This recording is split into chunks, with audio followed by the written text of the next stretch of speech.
Hi, my name is Natalie, and I am with Sparks of Joy Studio. I am starting this channel specifically to provide viewers who might be more interested in digital products and digital creation with another kind of set of tutorials. I have been doing digital creation for quite some time. I have a variety of clip art that I've created. And what I'm going to do today is I'm going to be actually sharing my screen, showing you Art Studio Pro, which is the platform that I've used or the app that I've used to create a lot of the digital clip art that I have made. And then I'm going to take you through kind of like some ideas on how you can do this, even if you do not draw. If it doesn't matter, there's ways that we can do it. What I do use is my Apple Pencil. It isn't working very great right now. I'm not exactly sure why, but we're going to try to get through this.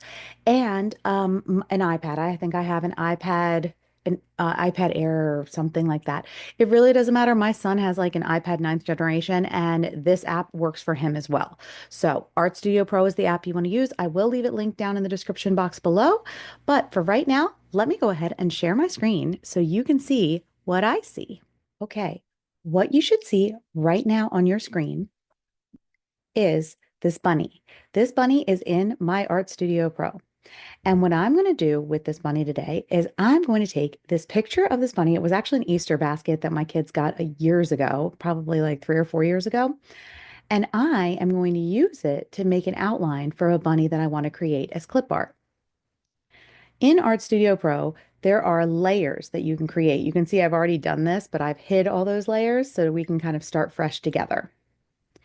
I'm going to create a layer, and this layer will be transparent. That's why you see the X marked right there. The transparent layer is what you want because you're going to draw this and then be able to remove the background.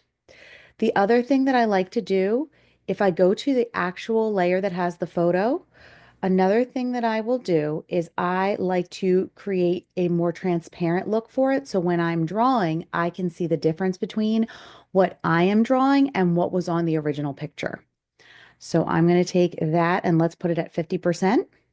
And now you can see that there's that transparent layer, like those little almost like checker boxes that you see. That's how you know that you're dealing with the transparency. Up here is where you can change the type of brush you are using and all that. I'm just going to go to pens, and I apologize you can't see it really well right now. I will try to do a separate video where you can see this better, but I'm just going to create a ballpoint pen as my starting point here. All right. And then you're going to use this side. See where I'm over here on where the S is? That's going to show you how thick or thin your pen will be. And then this is the transparency of your pen. So typically when I'm starting, I will probably go with full, like opacity, right? It'll be opaque. And I'm going to probably go with a little bit of a smaller point on my pen. In some cases, you can even do oil painting with a brush. We're going to start real slow, real easy, and that's what we're going to do today. All right. I also can pinch the same way you pinch the screen like on your phone to make things bigger or smaller. You can do the same thing in here because you're on an iPad. So that's what I'm doing here. And I can even turn it when I'm drawing, which makes it a little bit easier than trying to stay in one spot the whole time. So now we're going to go in and just start to trace. Oh, what do you know? I have white pen. Let's change that to black. Okay. I'm going to go in and I'm going to just start tracing the outline of my bunny.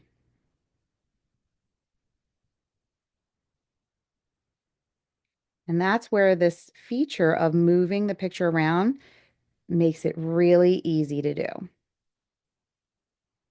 because your hand is a little bit more steady in some ways than others. Like if you were in a sketchbook, you probably would be moving your hand around too, right?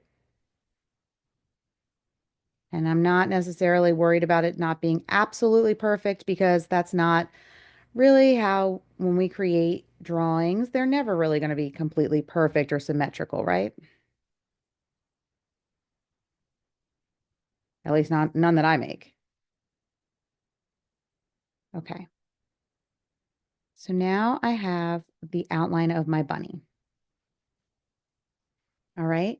That is actually, let's go ahead and we'll do the little parts on the inside of the ears.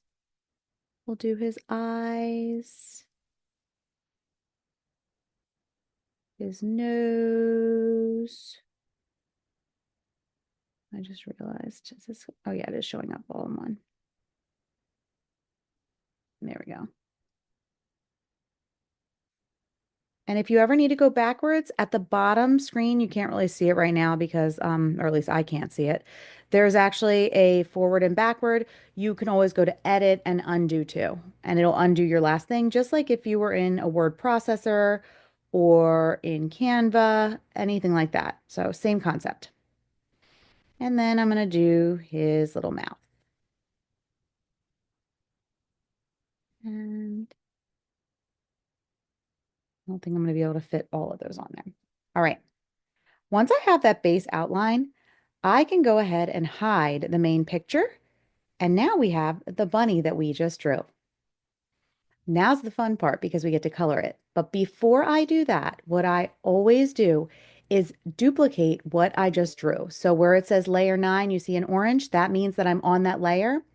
I'm going to duplicate the layer so that way if I mess up, if anything happens, I have the original somewhere. It also allows you to have like that top outline if you want to finish your project with that outline there. So I'm going to go to my first layer 9, and there are different ways you can color this in. I like to do for like something quick like this, I'll just fill it in using that bucket filler. And let's pick a fun, what's a good bunny color? What, like a light gray maybe? What do you think?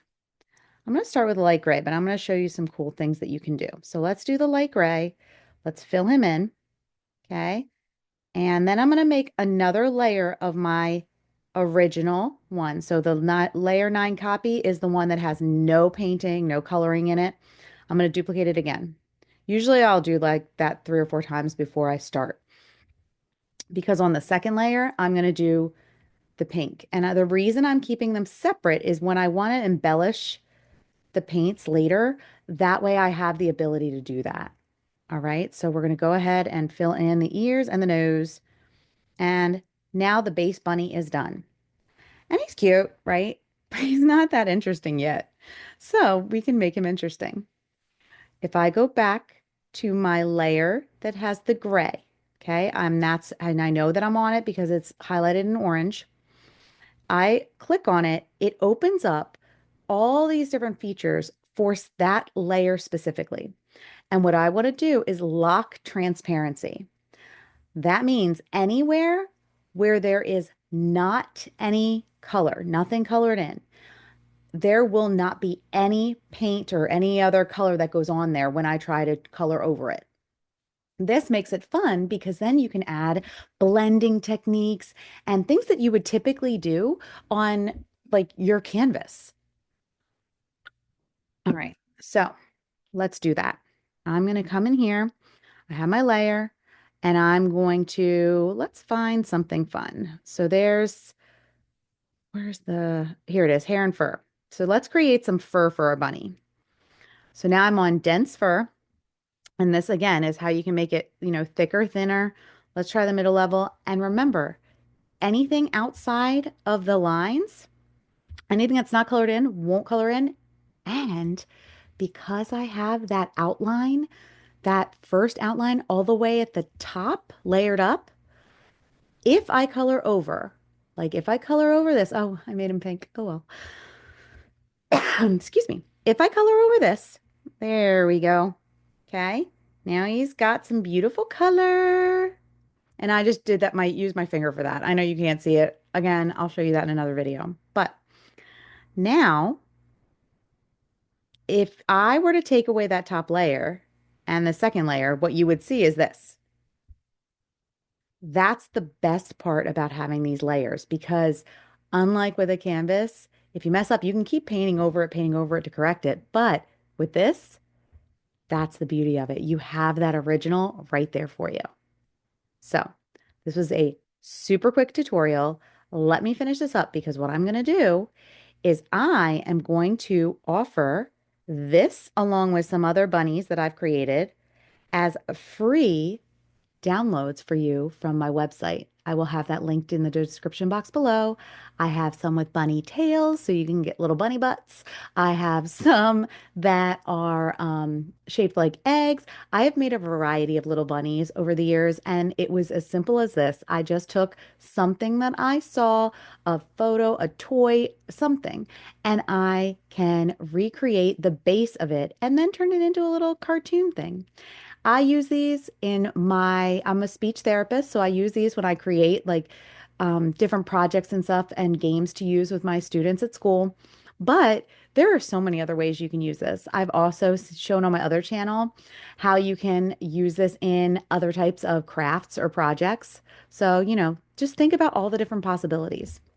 First step is to learn Art Studio Pro and see all the different features. We didn't get through a ton of it today, but this is a great place to start. If you like this type of content, please go ahead, click subscribe and like, and let me know. Let me know what you'd like to learn as far as digital creation is concerned. My other channel, Sparks of Joy Studio, is mainly for thrift flips and more hands-on type of crafts and projects. This channel will be very much focused on all things digital. So I hope you liked today's video, and I'll catch you in the next one. See you soon.